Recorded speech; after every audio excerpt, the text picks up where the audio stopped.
berbagai kesulitan tadi, kalau terbangun yang semakin kuat, maka itu bisa meningkat.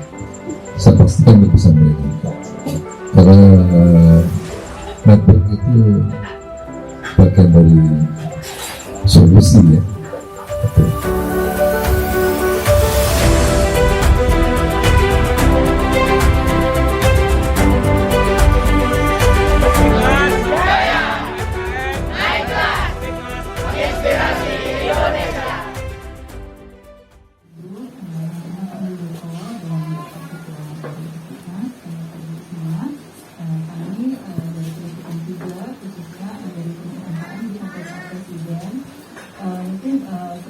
Boleh kami sampaikan terlebih dahulu bahwa di KSP kami juga mendorong mengawal untuk percepatan pengembangan UMKM melalui beberapa program itu yang kami kawal seperti percepatan penyaluran kurs yang tadi sudah disampaikan, kemudian juga terkait dengan fasilitasi akses pembiayaan dan investasi UMKM. Jadi program-program ini Bapak Ibu berada di bawah Kementerian Koperasi dan UKM.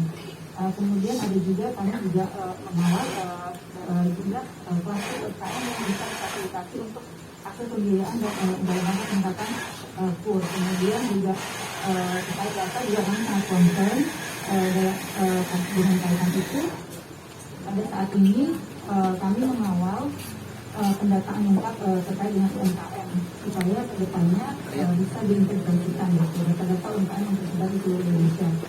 Mungkin sedikit tadi kaitannya dengan tadi ada kami juga mengawal terkait dengan koperasi di berikutnya juga khususnya di KSP itu. Jadi kami mendorong usaha-usaha mandiri UMKM itu juga itu berkelompok gitu, mendorong untuk berkelompok dan membentuk sebuah organisasi bersama, salah satunya bentuknya koperasi. Mungkin kalau kita sudah menjadi anggota koperasi, mungkin nanti terkait dengan source funding itu bisa akan lebih stabil ke depannya gitu. Selain tadi dari sumber kurs dan sudah disampaikan.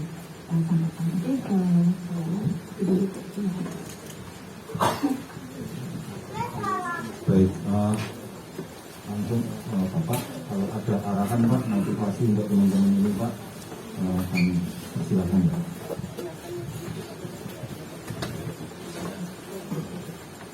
Assalamualaikum warahmatullahi wabarakatuh. Selamat sore dan sejahtera untuk kita sekalian. Ibu-ibu dan bapak sekalian, Ketua Aspiknas dan seluruh jajarannya, teman-teman dari kantor Kepala Staf Kepresidenan, saya ingin menginformasikan bahwa ada 5 prioritas pekerjaan yang akan dijalankan pada tahun ini sampai dengan tahun 2024 oleh Presiden Jokowi. Yang pertama adalah pembangunan sumber daya manusia untuk meningkatkan daya saing. Berikutnya pembangunan infrastruktur. Berikutnya perbaikan dan penyederhanaan regulasi dan birokrasi atau birokrasi reform. Dan yang keempat ini adalah pengembangan UMKM. Spesifik di situ disebutkan UMKM. Yang keempat. Yang kelima ini transformasi ekonomi dan digital. Pada 1 bulan yang lalu, saya mendampingi Presiden di Cijantung di Kopassus. Presiden mengumpulkan ribuan UMKM. Intinya di sana adalah bagaimana menaikkan kelas dari mikro ke kecil ke menengah. Dan pendekatannya di antaranya yang sudah dijalankan oleh Mas Puji tadi, di antaranya bagaimana membenahi perizinan, berikutnya memasuki era digitalisasi. Mau nggak mau UMKM itu harus masuk ke digitalisasi, masuk ke e-commerce. Karena dengan itu nanti akan meningkat, naik posisi yang mikro bisa menjadi kecil, ya kecil bisa menjadi banyak. Dan kenapa Presiden begitu concern dengan UMKM? Karena memang sudah terbukti pada 1998 pada saat krisis, UMKM sebagai backbone-nya ekonomi Indonesia. 2008 kita menghadapi krisis lagi, UMKM masih bisa bertahan. Pada 2019 ya, dihajar sama COVID, UMKM kayak linglung antara jatuh atau tidak. Tapi buru-buru pemerintah memberikan insentif. Jadi ada 3 kebijakan besar waktu menghadapi COVID-19. Yang pertama, menekan semaksimal mungkin agar masyarakat tidak banyak yang jatuh korban dari serangan COVID. Maka pendekatan kesehatan luar biasa waktu itu. Belanja kita untuk kesehatan sangat besar, apalagi untuk vaksin. Langkah yang kedua, jangan sampai ada masyarakat yang tidak bisa makan karena COVID ini. Maka digelontorkan sejumlah bantuan sosial luar biasa besar. Nah, yang ketiga, jangan sampai pengusaha, baik itu pengusaha korporasi, koperasi maupun UMKM jatuh. Maka diberikan insentif, jumlahnya juga luar biasa besar. Dari total semuanya itu, pemerintah harus menanggung lebih 400 triliun setahun. Bayangkan 400 triliun kalau mau bikin ibu kota negara ya jadi itu. Tahun kedua diulangi lagi, enggak karena belum turun tapi sama lagi. Dan tahun ketiga ini agak sedikit berkurang. Jadi Presiden yakin betul bahwa orang UMKM itu betul-betul masih sangat diandalkan sebagai backbone ekonomi Indonesia, sebagai tulang punggung. Maka berbagai kebijakan dimasukkan oleh pemerintah melalui UMKM, melalui kebijakan-kebijakan pemihakan. Apa itu kebijakan pemihakan? Satu, mendirikan dengan undang-undang apa itu cipta kerja, maka UMKM membuat PT itu nggak perlu pusing sekarang. Karena pendekatan dari cipta kerja itu risk-based. Pendekatannya adalah pendekatan basisnya itu risiko. Jadi kalau ibu bapak mendirikan usaha PT CP yang nggak ada risiko, lingkungannya yang luar biasa, nggak memberi pengaruh apa itu apa namanya lingkungan ya, dampak lingkungan nggak terlalu sulit. Tapi begitu ada risikonya, amdalnya harus dikejar dengan lebih ketat. Itu berikutnya. Izin PRT ya, PRT ini juga sudah sampai ke Presiden. Karena saya waktu kunjungan ke Surabaya, waktu itu ketemu Bu Juli yang punya apa itu sandal di Surabaya yang terkenal itu, menyampaikan keluhan bagaimana Pak masyarakat ini mau usaha, ngurus PRT-nya angel banget. Nah ini sudah sampai ke istana, saya sudah sampaikan kepada Presiden, sampai ke Menteri. Jadi kita akan kejar ibu-ibu dan sekalian sesuatu yang menjadi sulit atau menyulitkan para pekerja. Berikutnya pemerintah juga memberikan insentif untuk pajak ya. Pajaknya kemarin pada saat sebelum COVID 0,5%, tapi begitu COVID pajak itu dihilangkan untuk UMKM. Berikutnya ada insentif yang lain, di antaranya tadi itu ya 2,4 juta itu. Ya. Nah, tetapi banyak juga keluhan ada bukan banyak, ada keluhan, kok kami nggak dapat. Memang tidak semua jumlah warga itu menerima itu. Untuk itu yang paling penting sekarang adalah dari keluhan-keluhan tadi perlu adanya pendataan. Nah, nanti tolong dikomunikasikan dengan kantor kepala presiden, dengan komunikasikan dengan menteri nanti. Pendataan ini penting. Sehingga kalau ada kebijakan-kebijakan insentif oleh pemerintah nanti bisa mendapatkan prioritas. Tercatat. Berikutnya tentang pertanyaan tadi, memang kalau saya dalami UMKM itu setidaknya ada 4 persoalan utama itu. Persoalan pertama itu persoalan kapital. Ya. Bagaimana pembiayaan? Sebenarnya pemerintah mendorong kur itu besar banget. Kur kita ini gede banget. Dan bahkan malah baru berapa yang terserah. Gitu. Kenapa demikian? Karena memang masyarakat kita belum terbiasa. Nah, melalui aspek ini saya berharap bisa melakukan sosialisasi bekerjasama dengan BRI ya. Bagaimana masyarakat menjadi lebih aware lagi menyiapkan dirinya dan perusahaannya untuk bisa mendapatkan capital. Nah memang masyarakat kita belum terbiasa ya Bu ya. Nah ini perlu diberikan pelajaran. Berikutnya bagaimana pembiayaan yang non-bank? Sebenarnya pemerintah juga sudah menyiapkan 1 triliun waktu itu dengan bunga yang cukup rendah. Skemanya skema yang non-bank itu. Tetapi karena yang 1 triliun ya saya nggak ngerti apakah itu bisa terpenuhi semuanya atau tidak. Nah, terhadap pembiayaan yang non-bank ini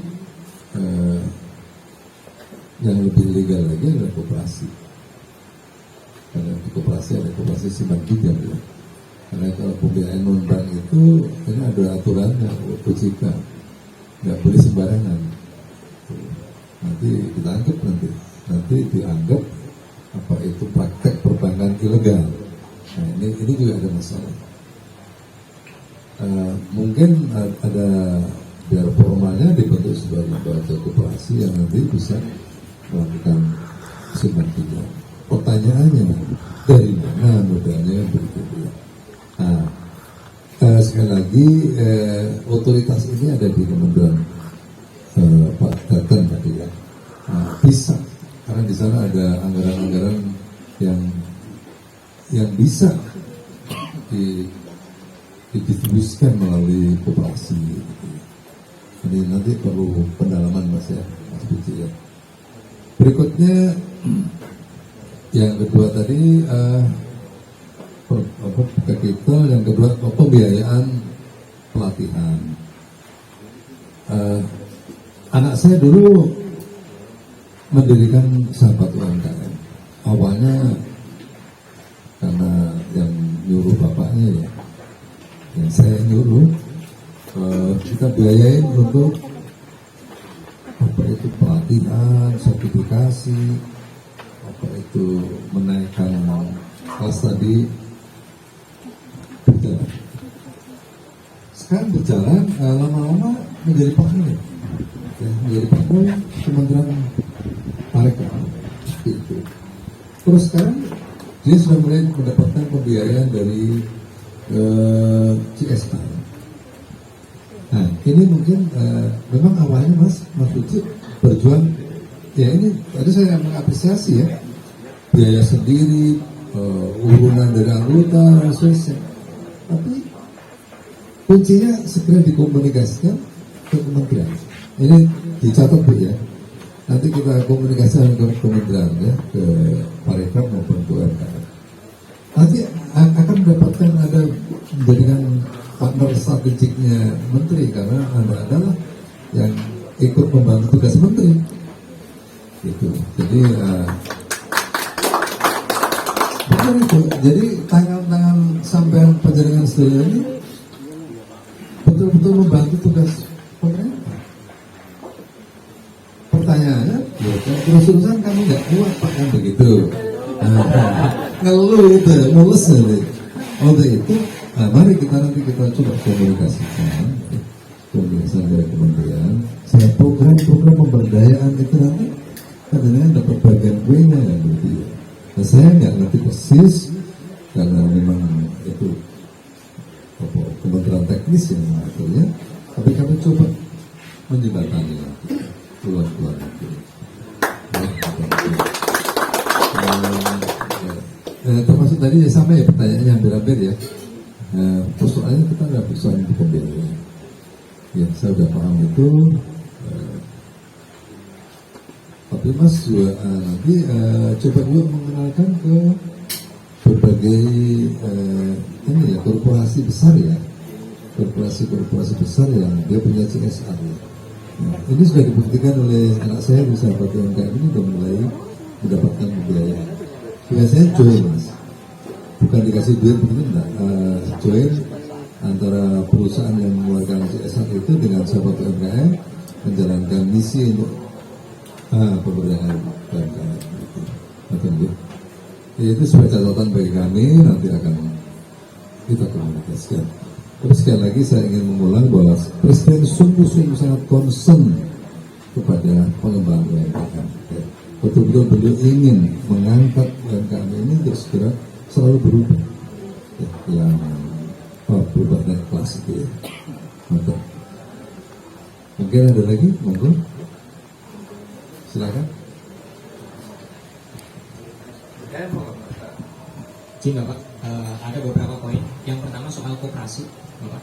Jadi kalau tadi di video ada namanya aspikma, itu sebenarnya pemanasan kita menuju koperasi.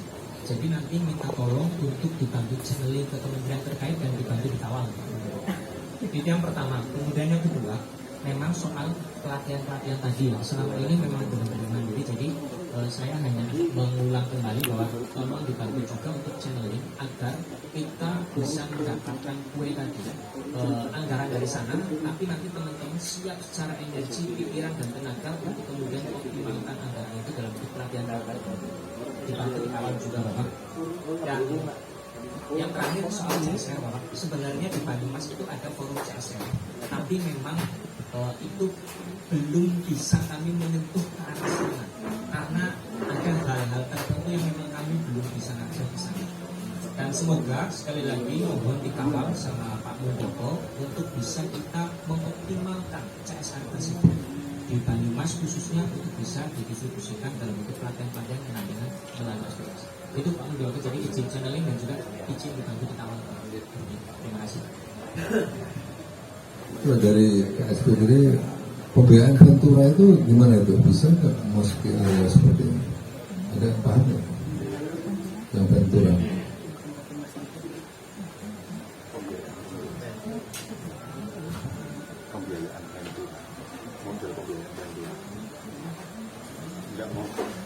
ya, oke, nanti kita ya. Mungkin ada ini Dr.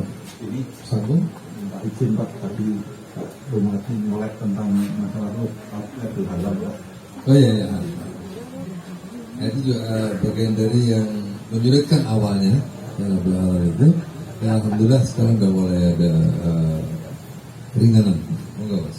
Ya, tadi karena disinggung Mas Adib dan juga dari Mas Mudi soal halal. Sebenarnya kami ingin tahu pengalaman di lapangan. Memang selama ini kami salah satu yang kita pantau adalah bagaimana akses UMKM terhadap wadah halal. Memang belakangan pemerintah melakukan kemudahan-kemudahan. Kalau dulu waktu masih Undang-Undang 33 tahun 2014, UMKM itu diperlakukan sama dengan pengusaha-pengusaha besar dalam hal organisasi halal. Tapi setelah ada Undang-Undang Cipta Kerja, kemudian ada TP tentang jaringan produk halal, sudah mulai dilakukan kemudahan-kemudahan. Antara lain misalnya soal bahwa untuk UMKM itu tidak perlu mengeluarkan biaya untuk label halal. Gitu. Bahkan sekarang sudah ada sehati sistem halal gratis yang dikeluarkan oleh BPJS Kementerian Agama, yang di situ kemudian masyarakat tidak perlu mengeluarkan uang, tetapi bukan berarti tidak ada biayanya, tapi biayanya itu dianggarkan oleh pemerintah, termasuk adanya lapangan pekerjaan baru yang tadi disebutkan, misalnya ada pendamping halal, mungkin teman-teman ini tadi misalnya sudah mendapatkan pelatihan-pelatihan untuk menjadi pendamping halal itu dianggarkan satu produk itu 150.000. Yang itu teman-teman ini dengan pengetahuan mengenai bagaimana hal-hal yang harus dipenuhi untuk mendapatkan label halal itu bisa dilakukan. Jadi ada lapangan pekerjaan baru yang bisa dilakukan oleh teman-teman untuk menjadi pendamping halal. Memang sih awalnya memang agak menyulitkan. Kalau saya secara pribadi sih, kalau mendoan kayak gini ya sudahlah, itu yang kita anggap halal semua lah. Tapi politik hukum yang dipilih oleh Indonesia ini kan ada label halal yang diharapkan bisa menaikkan pemasaran dari produk UMKM. Nah, saya ingin tahu apakah dalam hal seperti ini mendapatkan kesulitan atau tidak. Terutama yang misalnya soal kalau misalnya sudah pernah ada yang menjadi pendamping halal untuk UMKM, kalau misalnya ada kesulitan-kesulitannya terkait dengan ini, mungkin bisa disampaikan kepada kami. Karena selama ini kami interaksi cukup dekat dengan BPJPH untuk melakukan debottlenecking beberapa hal. Misalnya sekarang ini kan untuk mendapatkan produk label halal itu sudah jelas waktunya, jangka waktunya itu sudah jelas. Berapa lama pendaftarannya, kemudian di pendamping halal berapa, nanti sampai ke MUI mengeluarkan fatwa berapa hari, itu sudah ada hari-harinya yang pasti. Nah, kalau misalnya ada yang punya pengalaman ini, kemudian ada kesulitan-kesulitan yang dihadapi untuk mendapatkan label halal, mungkin bisa di-share kepada kami, supaya ini nanti juga menjadi bahan bagi kami untuk komunikasi dengan BPJPH. Karena 1 tahun Presiden itu mentargetkan ada 10 juta UMKM yang harus mendapatkan label halal dengan tanpa biaya dari UMKM. Cuma kalau misalnya ada hambatan-hambatan karena melibatkan beberapa lembaga, ya ada UMKM-nya sendiri, nanti ada pendamping halal, nanti ada pendaftaran ke BPJPH, nanti ke MUI, baru nanti mendapatkan sertifikat halal, itu membutuhkan waktu. Nah, kalau misalnya ada hambatan-hambatan di proses ini, mungkin bisa disampaikan. Terima kasih. Yang satunya ubah. Tapi kalau sudah pesannya ada ubah, itu memang panjangnya luar biasa. Nah, saya nggak ngerti ya, jamu itu masuk suplemen dan masuk obat ya. Itu.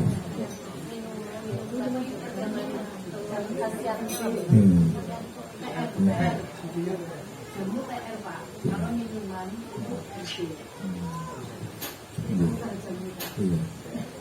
Memang sulit ya anunya Bu ya. Jamu gimana? Ya sebenarnya memang diklasifikasi Pak. Jadi kalau sudah ke IST tapi ada batas-batas kewenangan. Kalau di IST itu tidak bisa melakukan dengan hasil undang-undang. Itu cukup ketika ada di kabupaten. Tapi kalau sudah itu memang harus sesuatu harus mampu bagaimana cara pembuatan itu yang dan itu ada beberapa aspek dan itu harus karena kalau sudah jamu memang ada ya ada ikut, ilot, umot, ikut.